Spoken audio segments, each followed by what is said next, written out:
যে কাকা, যে আপনার প্রধান কারণ হচ্ছিল পুরাতন আমাশয়, বাত ব্যথা, মুখে ঘা প্রায়ই হয়, ঠোঁটের কোণে ঘা থাকে 12 মাস, এই তো?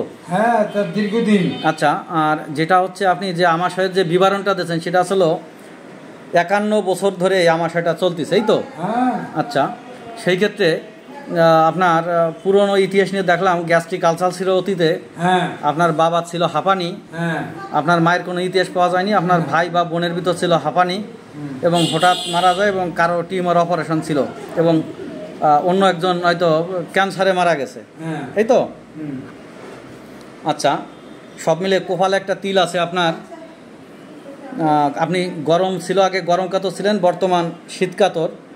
পায়খানার সঙ্গে মিউকাস, যেটা আসলে 51 বছর ধরে যাচ্ছে, এবং উনি বিভিন্ন ধরনের ওষুধ খাচ্ছে। ওনার মিষ্টি পছন্দ এবং মাংস পছন্দ।